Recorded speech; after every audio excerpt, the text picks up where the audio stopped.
everybody. I'm Joe Prozit and I write short stories. You can find some of my work in No Sleep Podcast, Meet Us Pod, Metamorphosis Magazine, and in Lava's very own Storyville Projects. And if you're thirsty for more, I have a short story collection of 16 stories that's available through my website and on Amazon. Check that out if you want to. So today I'm going to be talking about short stories, but also about scenes and flash fiction. So let's get right into it. Often when I see other writers attempt at short stories, it comes off as a scene in a larger story.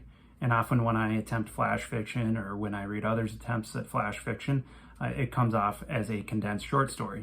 So what's the difference? Well, first let's talk about what's similar. All three center around a character's arc. A character's arc is how your protagonist changes or refuses to change over the course of the story.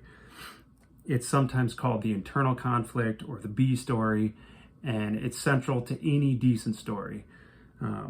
Examples include Macbeth from Shakespeare's Macbeth, Bilbo Baggins, Frodo Baggins, Roland of Stephen King's Dark Tower series, Randall Thorne, and any of the Aes Sedai from the Wheel of Time series, Katniss Everdeen from Hunger Games. Let's see, who else? Arya and Sansa Stark from A Song of Fire and Ice, Tony Stark from the MCU, Rick from Casablanca, Ellen Ripley from Aliens, Zuko from Avatar: The Last Airbender has an amazing arc. Even Steve Harrington from Stranger Things has a great arc.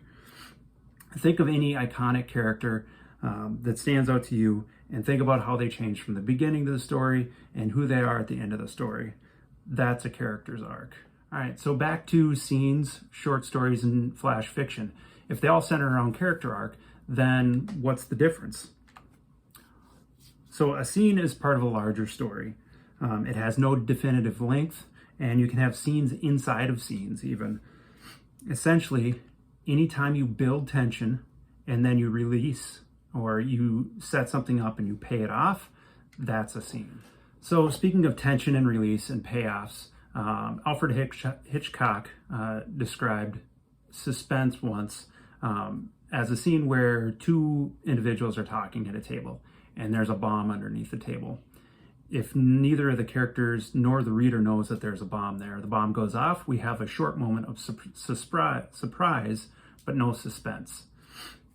Now, if the reader knows that there's a bomb under the table, or one of the two individuals, but not both of the people at the table know there's a bomb there, now we have suspense. And we have this weight and this eagerness and this tension that creates suspense in a scene. But by the end of the scene, the bomb has to go off. Another great technique for developing a scene is the yes, but, and no, and technique. This is something made popular by Mary Robinette Kowal. And essentially what you need to do is ask yourself a question. And the question is essentially, is my character going to achieve their goal in this one scene? And the answer is always yes, but by achieving the goal, it didn't solve the problem. Or are they going to reach their goal? No, and now their problem's even bigger. Another way to think about scenes is cause and effect. An event happens and there's a cause and it has an effect. And because of that event, your character is impacted. There's a why does it matter that this event happened? And then what does your character realize about themselves because of this event?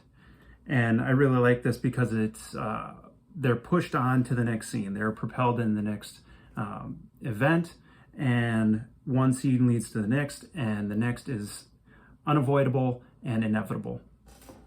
So each scene pushes your character towards completing their arc, but they don't complete it.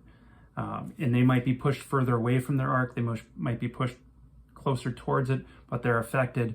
And there's a setup and there's a payoff. There's tension and release. So if that's a scene, what's flash fiction? Well, definitively, it's limited in word count, usually below 1,000 words. By the end, the reader does have a fairly good idea of how the rest of that protagonist's life is going to end up, but you might not have an obvious character arc. It might be more suggested. And one technique that I found kind of works for flash fiction is to think of it in joke structure.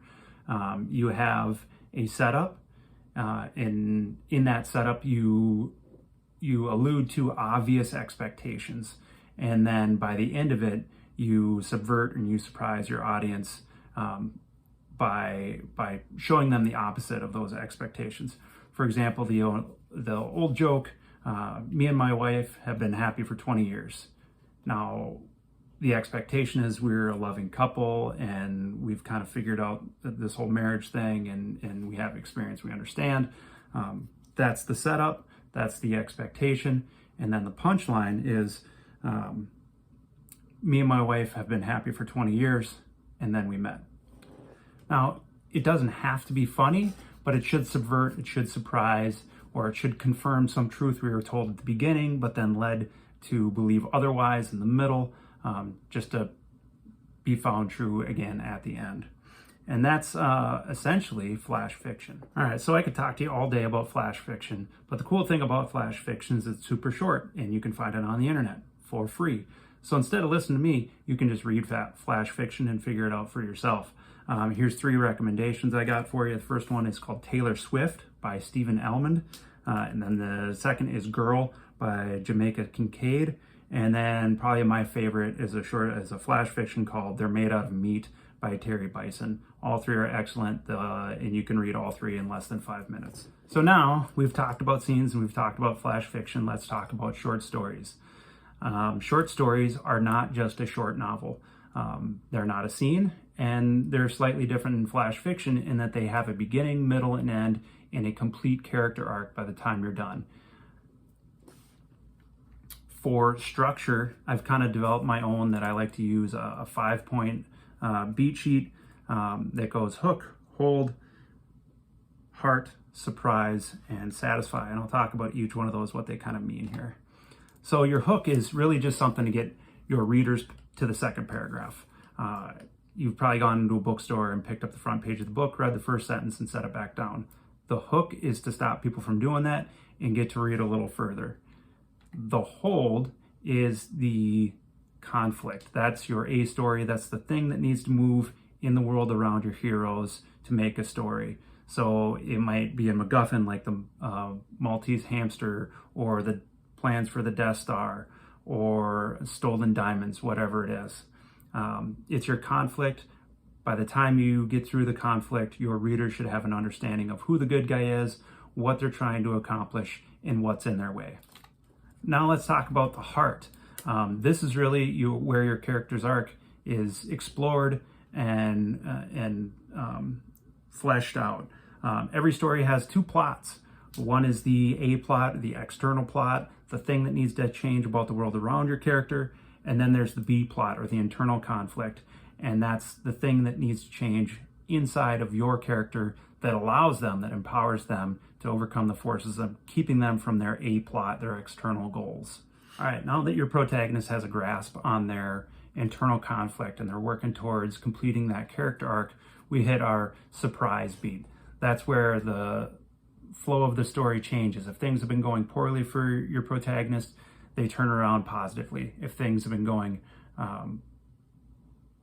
well for your character already, they have that surprise and suddenly their world's falling apart. Everything changes now based on whether or not they're able to complete that arc. And then the last beat of the short story is the satisfy scene. That is where you give your character the ending that they've earned by whether or not they've completed their arc, whether they've failed to. It doesn't have to be a happy ending, just the one that they deserve. But it's the single effect. It's everything that your short story has been aiming for. Give the reader what they want or exactly what they don't want, whether it's trophies or tragedies, punch them on the gut or kiss them in the heart, and leave your readers feeling satisfied. And that's about all I got for you. I hope this helped you understand scenes, flash fiction, and short stories.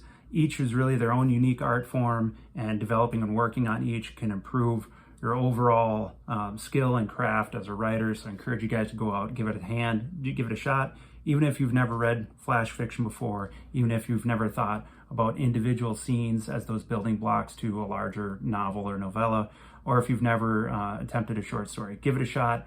It's going to make the other parts of your writing stronger and better. And it's a lot of fun. It's a lot of fun to have with readers. So I hope you enjoyed it. Thanks for watching, and we'll see ya.